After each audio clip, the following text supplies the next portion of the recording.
Haryana news channel की योगशाला में सभी दर्शकों का स्वागत है। मैं योगाचार्य राज चौहान आज आपको अनेक स्वास्थ्य संबंधित योगिक क्रियाएं सिखाऊंगा, जिसमें विशेष है भस्त्रिका प्राणायाम। मेरा उद्देश्य है कि भारत का प्रत्येक नागरिक शारीरिक और मानसिक रूप से स्वस्थ हो, स्ट्रॉन्ग हो। तो उसके लिए हमें क्या करना चाहिए? उसके लिए आपको एक छोटा सा काम करना है। हरियाणा न्यूज़ चैनल खोलना है और अपनी मैट बिछा के टीवी के आगे बैठ जाना है और जो हम योग क्रियाएं कराते हैं बस उसको फॉलो करते जाएं। आपको अपने लिए कम से कम आधे से 1 घंटा निकालना है और आप 100 साल तक स्वस्थ रहने का एक प्रक्रिया को शुरू कर सकते हैं। योग करोगे योग तो रहोगे निरोग। जो डेली योग करते हैं वो कभी बीमार नहीं पड़ते। एक भी दवाई खाए बगैर आप 100 साल तक कैसे स्वस्थ रह सकते हैं, वो हम गुरु मंत्र आपको योगशाला के माध्यम से बताएंगे और आपको बस फॉलो करना है। जो बताएं उसी हिसाब से स्टेप बाय स्टेप करते रहना है। तो योग का नियम है, सबसे पहले कुछ योग की जानकारियां मैं आपको दे देता हूं। अगर आप घर में योगा कर रहे हो तो मैट बिछा लो या दरी बिछा लो। उसके बाद अपनी विंडो खोल लेंगे, क्योंकि योग में प्राणायाम में ऑक्सीजन का बहुत महत्व है। वातावरण शुद्ध होना चाहिए और शांत वातावरण होना चाहिए। जितना शांत और शुद्ध हवा होगी उतना अधिक हम प्राणायाम का फायदा उठा सकते हैं। योग हमें रोगों से पहले करना होता है। जब बीमारियां आ जाएंगी फिर योग करोगे तो उसको ठीक करने में काफ़ी समय लगता है। लेकिन अगर आप डेली 1 घंटे योग प्राणायाम करते हो तो ज़िंदगी में कभी रोग आएंगे ही नहीं। तो उसी प्रक्रिया को शुरू करते हुए आज हम भस्त्रिका प्राणायाम के बारे में आपको सिखाएंगे। कैसे करना है, क्या उसकी विधि है, क्या उसके लाभ हैं, ये सभी जानकारी मैं आज आपको दूंगा। तो सबसे पहले आप ऐसे बैठ जाएंगे मैट बिछा के। उसमें आप ये बद्ध पद्मासन होता है। एक पैर यहाँ पे लगा लो, दूसरा पैर यहाँ पर लगा के इस पंजे को अंदर ऐसे रख लो। इसका नाम है बद्ध पद्मासन। इस आसन में आप बैठ के कर सकते हैं। जो ये नहीं लगा सकते हैं वो सिंपल सुख आसन में बैठ जाओ। ये होता है सुख आसन। बस इसमें प्राणायाम में विशेष महत्व होता है, हमारी बैक बिल्कुल सीधी होनी चाहिए। जो बड़े लोग हैं, एज्ड हैं, वो अगर नीचे नहीं बैठ सकते हैं तो आप कुर्सी पे बैठ के या बेड पे बैठ के दोनों पैर नीचे लटका लो। उस पर भी आप आराम से योग प्राणायाम कर सकते हो। तो ये प्राणायाम आप कहीं भी बैठ के, कुर्सी पे, बेड पे, और सबसे अच्छा नीचे बैठ के कर लो। तो ये बद्ध पद्मासन या सुखासन में ऐसे बैठ जाएंगे। इसमें सबसे मेन है हमारी कमर बिल्कुल सीधी होनी चाहिए और गर्दन सीधी होनी चाहिए। तो अब भस्त्रिका प्राणायाम में आपको कुछ विधि बता रहा हूँ। इसमें मेन है सांस को लेने और छोड़ने की विधि। तो जिस गति से आप सांस लेते हो उसी गति से सांस को छोड़ना है। तो कैसे करना है अभी हम शुरू कर रहे हैं। मैं आज आपको 5 प्रकार के यौगिक क्रियाओं के साथ भस्त्रिका प्राणायाम कराऊंगा। तो पहला भाग है भस्त्रिका प्राणायाम का। दोनों हाथ सामने रखेंगे, हाथ खोल लेंगे। सांस लेते हुए हाथों को मुट्ठी बंद करके पीछे लेके आना है, छोड़ते हुए वापस।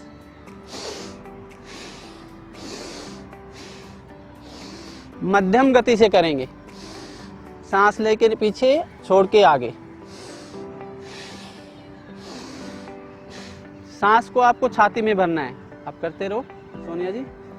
सांस को पूरा छाती में भरना है, पेट में नहीं, छाती में सांस भरना है, छोड़ते हुए वापस।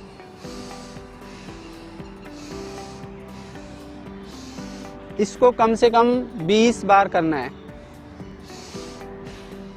हाँ, ये भस्त्रिका का पहला भाग है। इससे हमारे लंग्स का पूरा विकास होता है और अधिक से अधिक ऑक्सीजन शरीर में जाती है। Cervical spondylitis, tension, depression, migraine और हार्ट से संबंधित बीमारियां कभी होंगी ही नहीं जिंदगी में। रिलैक्स हो जाएंगे। अब 20 बार करने के बाद बिल्कुल रिलैक्स हो जाएंगे। 10 से 15 सेकंड माइंड एंड बॉडी को रिलैक्स करेंगे। महसूस करो कि हमारा ब्रेन रिलैक्स हो रहा है, मन शांत हो रहा है, बिल्कुल शांत हो जाएंगे, मन में कोई विचार न हो। भाग 2 में हम करेंगे भस्त्रिका का पार्ट 2। दोनों हाथ कंधों के बराबर रख लेंगे, सांस लेते हुए ऊपर जाएंगे, छोड़ते हुए नीचे। स्टार्ट।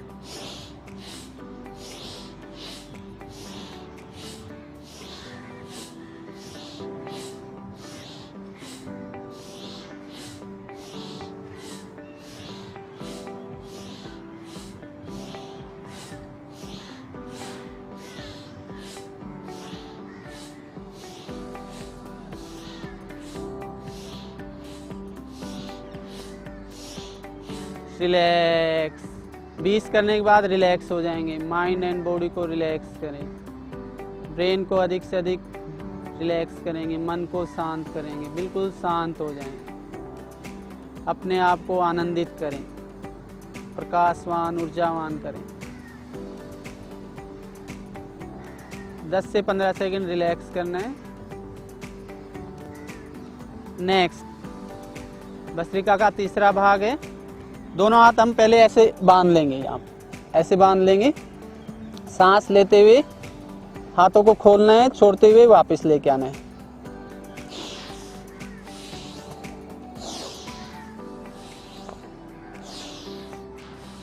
हाँ, इसमें हाथ एक बार ऊपर जाएगा और एक बार नीचे आएगा। ये सांस के साथ 20 बार करेंगे इसको।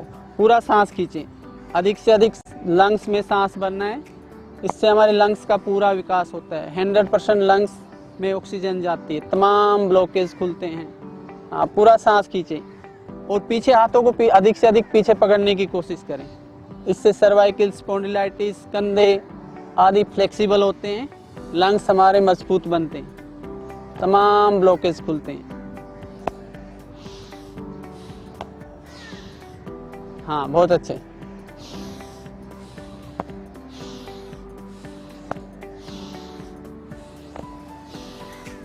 रिलैक्स हो जाएंगे।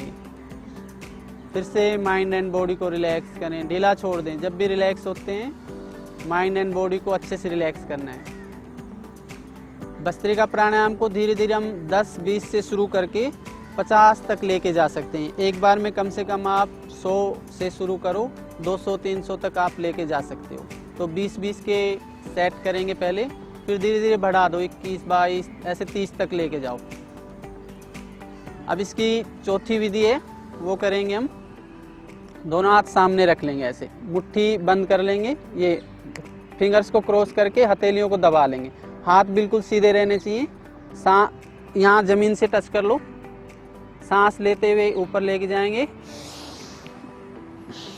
छोड़ते हुए नीचे। धीरे धीरे करेंगे सांस के साथ।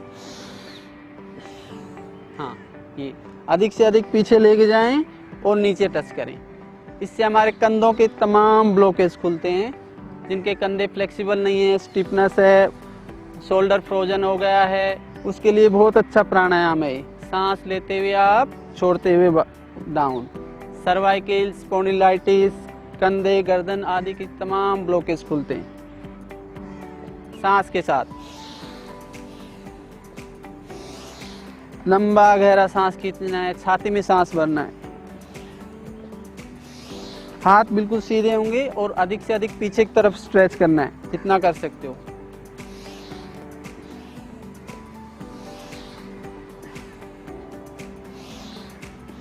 रिलैक्स हो जाएंगे।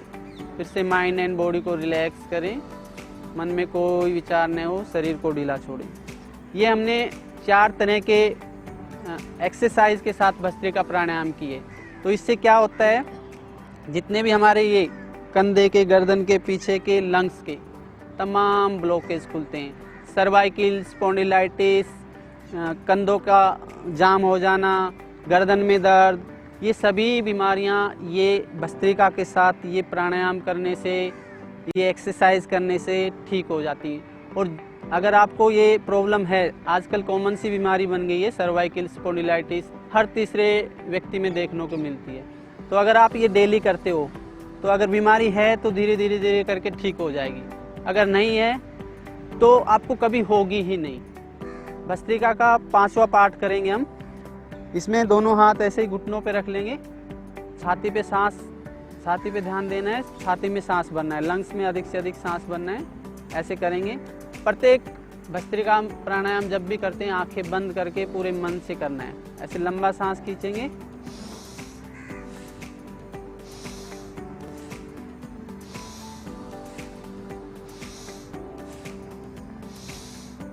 मध्यम गति से।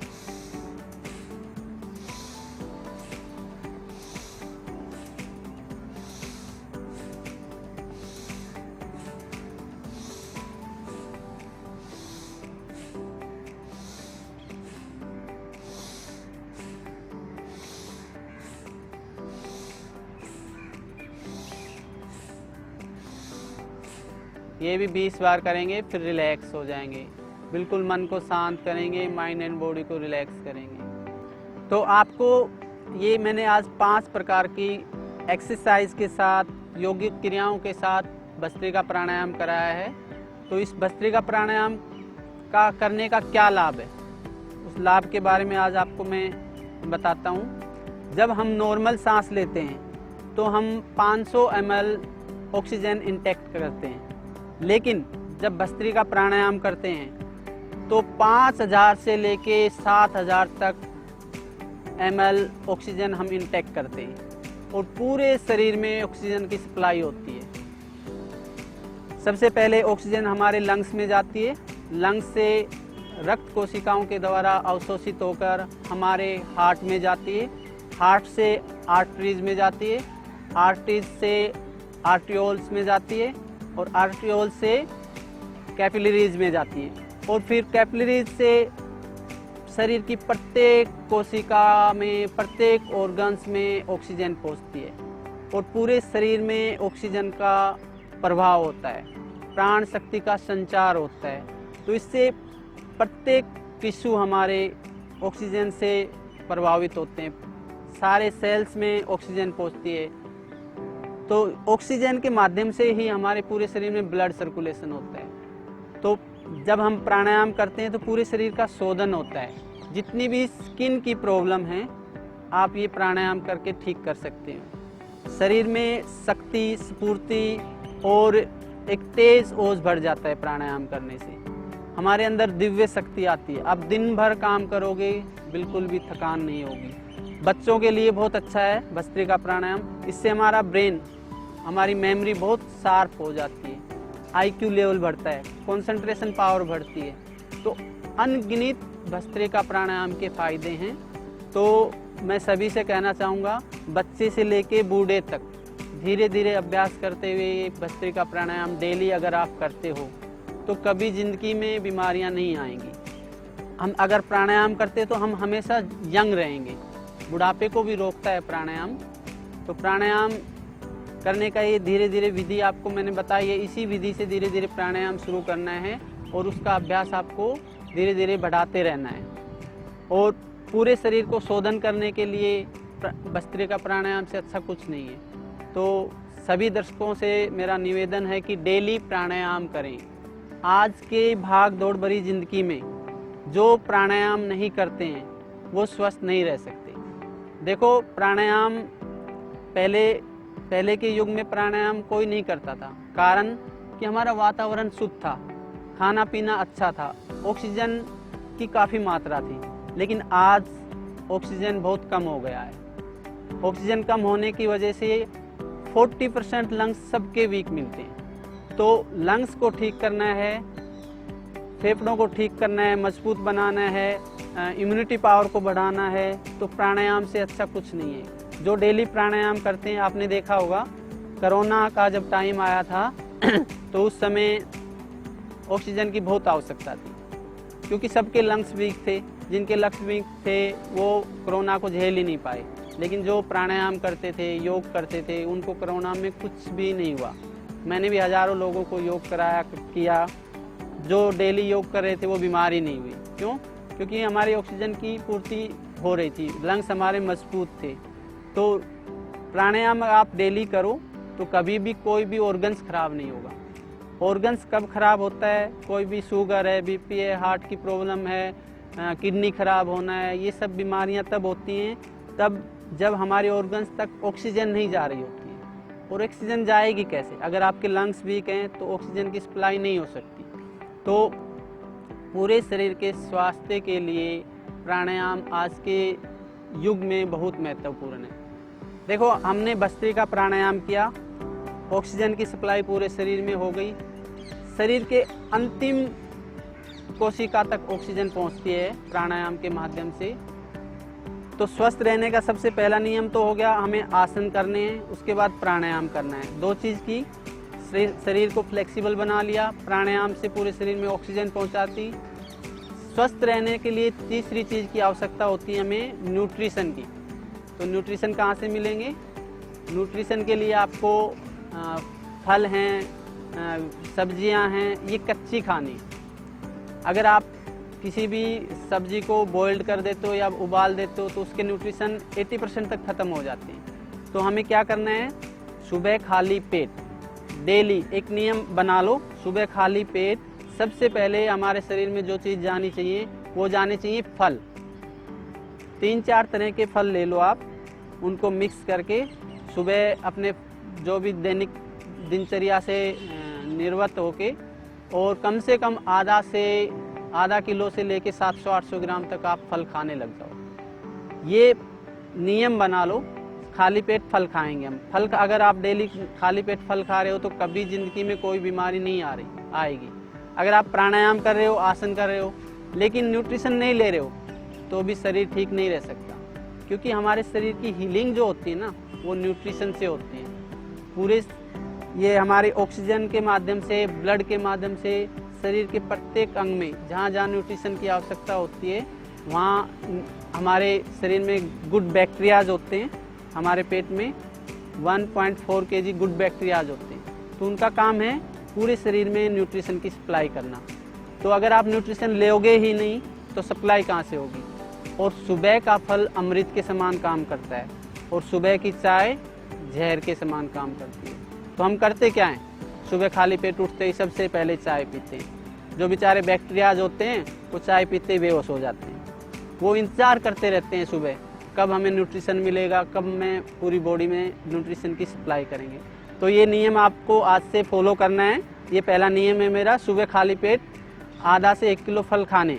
वज़न के हिसाब से आप ज़्यादा वज़न है तो 1 किलो तक भी खा सकते हो। और खाना खाने से पहले जितने फल खाते हो उससे आधा, मान लो 500 ग्राम फल खा रहे हो तो 250 ग्राम सलाद खानी है। पहले सलाद खा लो, फिर घर में जो भी बनता है खा लो। तो ये न्यूट्रिशन की पूरी सप्लाई आपके शरीर में हो जाएगी। मैं गारंटी लेता हूँ आपको कभी ज़िंदगी में एक गोली की भी ज़रूरत नहीं पड़ेगी, कभी आप डॉक्टरों के पास नहीं जाओगे और हमेशा स्वस्थ रहोगे। तो आज की योगशाला में है इतना ही है। इसी के साथ हम हरियाणा न्यूज़ की योगशाला का समापन करते हैं। धन्यवाद।